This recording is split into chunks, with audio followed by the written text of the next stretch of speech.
하나님 우리 아버지, 지금 우리나라는 포괄적 차별금지법과 성평등에 관한 법률 제정을 코앞에 두고 있습니다. 우리 하나님 원하건대 오늘 이 귀한 세미나를 마치고 저희들이 사명받은 이 시대의 청지기로서 교회와 나라를 지킬 수 있는 은혜를 베풀어 주옵소서.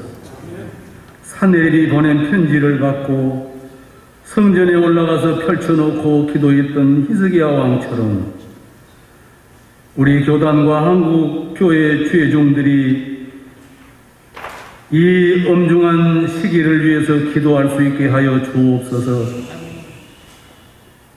주의 종들이 모든 것을 가급적이면 자제하고 절제하게 하시고 학사 에스라와 느헤미야와 같이 오직 진리를 선포하게 하시고 오직 복음을 선포하게 하여 주옵소서.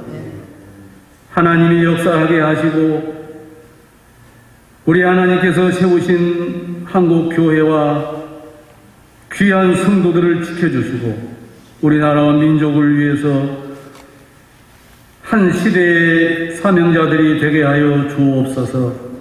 오늘 강사님으로 세우신 박성준 목사님에게 큰 은혜 주시고 귀한 감동으로 오늘 세 번의 세미나를 통해서 우리에게 믿음의 좋은 울림이 계속해서 일어나게 하옵소서. 예수님 이름으로 기도하옵나이다. 아멘. 안녕하십니까. 박성준 목사입니다. 강사는 시간 잘 지키는 강사가 명강사라고 들었습니다. 6분 남지 않았지만 최선을 다해서 중요한 내용만 딱 전할 수 있는 시간 만들어 보도록 하겠습니다. 제가 맡은 파트가 차별금지법 대처 실행 방안입니다. 우선 앞에서 이제 강사님들이 워낙 잘 전달해 주셔서 감사합니다. 마스크를 벗도록 하겠습니다. 차별금지법에 대해서 잘 생각해 보시고 들었을 줄 압니다.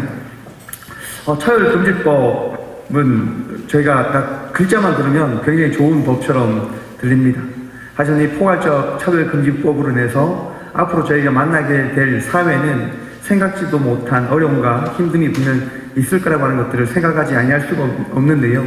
왜냐하면 이미 차별금지법에 대한 소소 법조 조항이 제정되어져 있습니다. 그런데 굳이 그런 법들이 있음에도 불구하고 이 포괄적 차별금지법을 제정하려는 이유가 어디에 있는지를 한번 생각해 봤는데, 우리나라 사회 속에서 일어나는 일들이 있었습니다. 2016년에 보면 근무를 마치고 남은 군인 2명에서 동성행위를 합니다. 군형법 92조 6항에 따라서 항문 성교나 그 밖에 추행을 한 사람은 2년 이하의 징벌을 처한다는 법에 따라서 이 두 사람은 징계를 받게 되어집니다. 하지만 항소를 하고 결과적으로 이들은 대법원에서 다시 돌려보내라, 이것들을 다시 한번 검토해라 라고 하는 이 파기함으로 인해서 군대에서 동성애를 다시 한번 바라볼 수밖에 없는 사건을 만들어냅니다. 그리고 우리나라가 잘 알다시피 학생 인권 조례라고 하는 것들을 만들어서 학생들에게 있어서 동성애, 다양한 것들에 대한 교육들을 실시하기 시작합니다. 서울 학생 인권 조례에 보면 성적 지향이라는 문구를 명시함을 통해서 학생들에게 있어서 성적 지향에 대한 부분들을 받아들일 수 있는 시간들, 성교육을 통해서 어떠한 것들이 있는지에 대한 부분들을 배우는 시간들을 만들어 줍니다.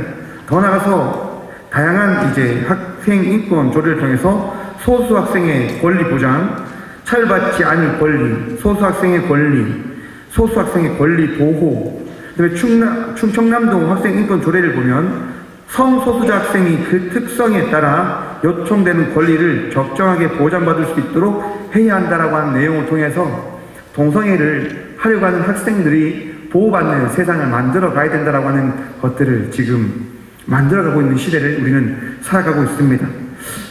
이런 부분들 뿐만이 아니라 2019년 5월에 보면 동성애자가 결혼을 합니다. 자기네끼리. 그리고 그 자기네끼리 결혼한 이후에 자기와 함께하고 살아가고 있는 이를 의료보험의 적용자로 만들기 위해서 피부영자로 신고를 하는데요. 처음에 국민건강보험 지원에서는 동성인지 모르고 이성인 줄 알고 지원을 해줍니다. 하지만 8개월이 지난 이후에 신청한 사람이 이성이 아닌 동성이라고 하는 것을 알게 되어지고 그 신청을 파기해버립니다. 그러자 이 동성 부부는 법원에 고소를 하죠. 그들이 이렇게 이야기합니다. 우리는 부부이고 가족입니다. 남들과 다르지 않습니다. 다른 여느 부부, 가족처럼 우리는 아플 때 서로 돌보고 가끔 싸우기도 하며 함께 장을 보고 반찬을 함께 만들고 밥을 같이 먹고 서로를 아끼고 의지하고 헌신하는 저희 부부는 노후를 어떻게 보낼지 행복한 상상을 하기도 합니다. 이렇게 행복하게 잘 지내는 우리 부부가 가족이 아니라고 하는 건강보험공단이 너무 이상한 것 아닐까요? 우리나라 법과 제도가 이상한 것 아닐까요? 여러분, 사회가 점점 이상하게 돌아갑니다. 부부가 무엇인지, 사랑이 무엇인지, 이런 것들을 다 파괴하며 이상한 사회로 만들어가고 있습니다. 그 가운데 하나가 바로 차별금지법을 통과하고자 하는 이들이 이야기한 것이라 생각을 해보았습니다. 오늘날의 사회를 한번 보십시오. 대한민국의 여러 언론 매체를 앞에서 말씀드렸지만 동성애에 대해서 아름다운 것들을 계속 포장합니다. 많은 이들에게 동성애가 어떤 것인지를 보여줍니다. 사람들이 그것에 대한 거부감을 가지지 않을 수 있도록 만들어주고 있습니다. 점점점 우리의 생각과 마음들을 뺏어가고 있는 거죠. 바로 그런 부분들을 통해서 저는 이 차별금지법을 우리가 대처해 나가야 된다고 생각을 하는데, 많은 사람들이 그것에 대한 인식을 가지기 위한 방법들을 우리도 해 나가야 된다고 저는 생각을 할 것 같습니다. 그래서 첫 번째로 교회 안에서 동성애에 대한 정확한 교육을 실시해야 된다고 생각을 해봤습니다. 여러분, 동성애에 대해서 이렇게 용어에 대한 정의를 했고 이렇게 해놓았는데요. 많은 사람들이 동성애가 후천적이 아니라 선천적이라고 이야기를 합니다. 그 선천적인 부분들을 1993년 사이언스에 실린 해머 학자가 발표한 이론을 가지고 이야기를 합니다. 114명의 남성 동성애자들을 조사를 해봤는데 그 조사에서 상당한 동성애 유전자와 같은 부분들이 보여졌기 때문에 동성애는 선천적이다라고 이제 발표를 한 거예요. 거기에 따라서 많은 사람들이 동성애가 정말 선천적인 거야? 라고 하는 것들을 생각해보게 되어지고, 그런 부분들을 받아들여야 된다라고 하는 생각들을 가지게 되어지는 거죠. 그리고 뒤를 이어서 1995년에 해머가 또 연구를 합니다. 근데 연구한 결과 앞에서 1993년에 한 결과 같은 그 결과가 나오지 않는 거죠. 염색체가 달라야 되는데 똑같은 거예요. 다른 염색체가 등장하지 않는 거예요. 그런데 이 해머라고 하는 학자는 자기가 연구한 그 결과에 대한 그 결과를 보고하지 않고 이전에 한 연구 결과를 가지고 이야기를 하는 겁니다. 동성애 선천적인 게 맞습니다. 왜냐하면 해머라고 하는 학자가 동성애자이기 때문인 겁니다. 곧 그 연구 결과는 여러분, 내가 원하는 것처럼 만들 수가 있습니다. 내가 가지고 있는 생각, 내가 바라보고자 하는 그런 논리대로 이끌어 갈 수 있고 결과도 만들어 갈 수 있는 겁니다. 그리고 해머와 같이 연구한 이들 중에 이 해머가 잘못 연구를 수행한 것이다라고 거기에 대한 문제를 제기한 사건이 일어나게 되어지죠. 그러면서 이제 다른 학자들이 거기에 따른 연구를 또한 시작하게 됩니다.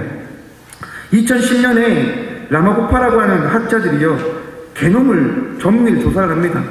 동성애에 관한 유전자를 정말 찾아보려고 노력을 해봤는데 발견하지 못합니다.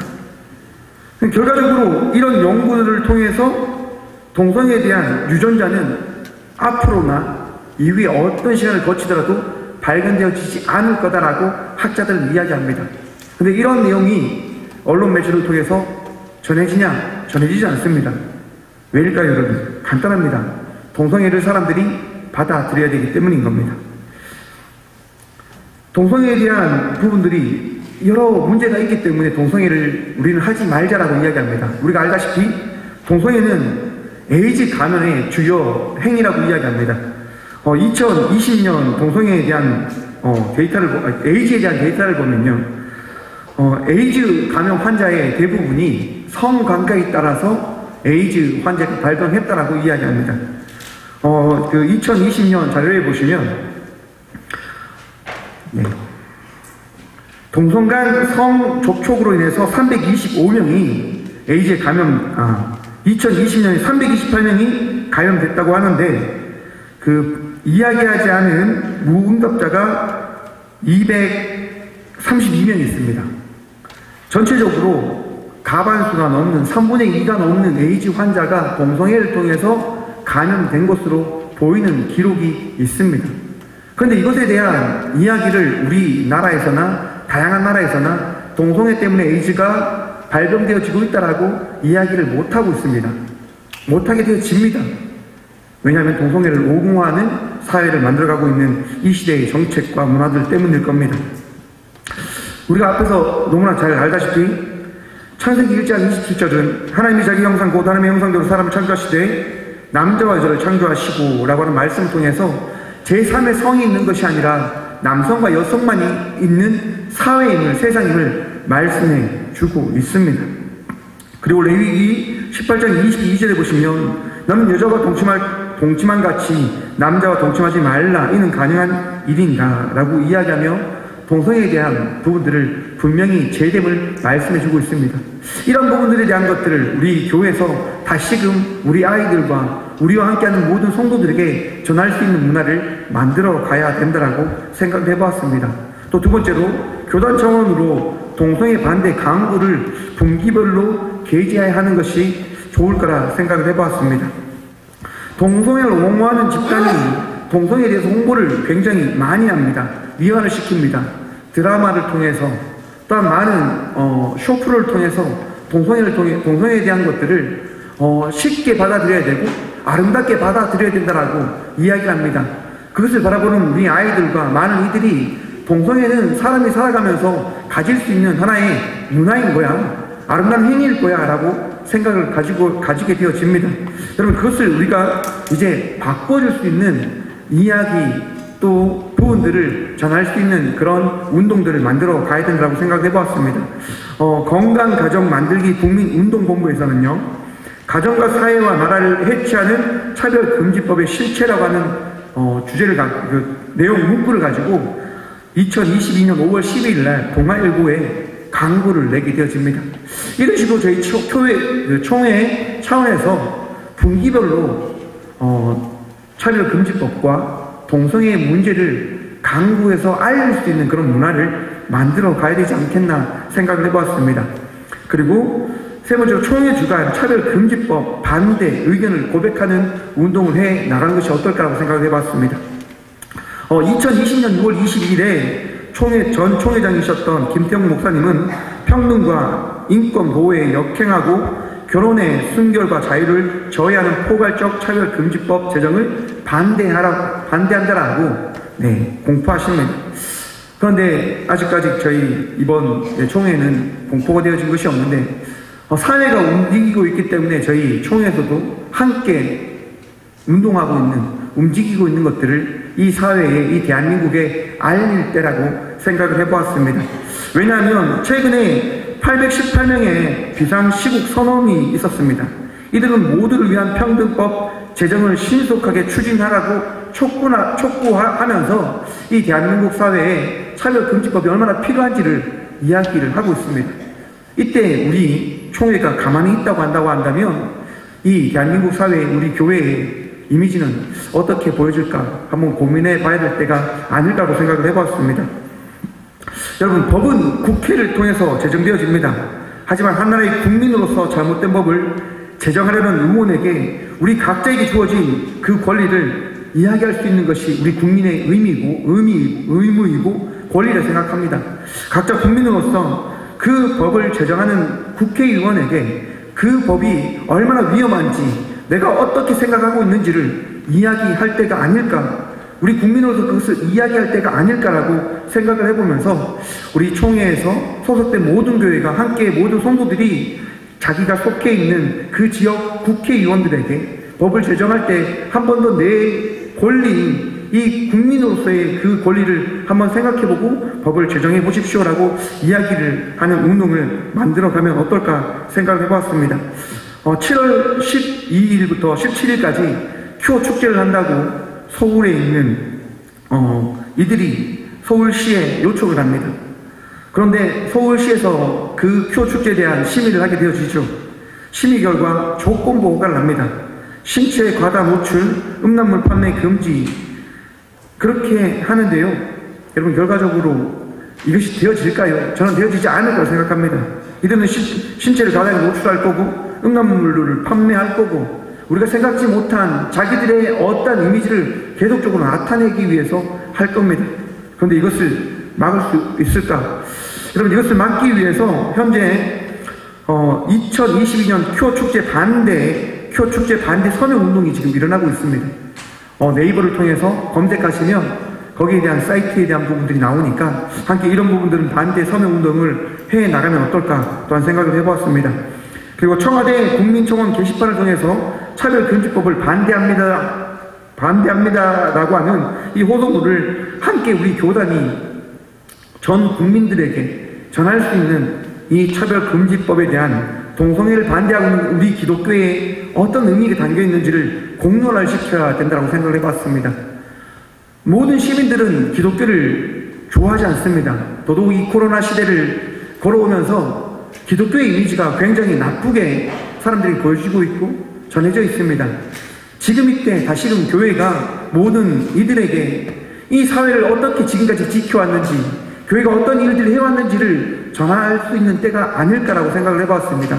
그렇기 때문에 정말 이 동성애에 대한 차별금지법에 대한 교회가 어떠한 생각을 하고 있고 왜 반대하고 있는지를 이런 게시판을 통해서 한번 이야기해보는 건 어떨까라고 생각해보았습니다. 그리고 마지막으로 타교단, 타종교와 연합하여 종교 차원적으로 차별금지법 반대 운동을 함께 만들어 가야 된다고 생각해봤습니다. 2021년 3월 바티칸은요, 가톨릭 교회는 동성 결혼을 축복할 수 없다라고 하는 것을 통해서 천주교는 동성애를 반대한다고 명확히 이야기하고 있습니다.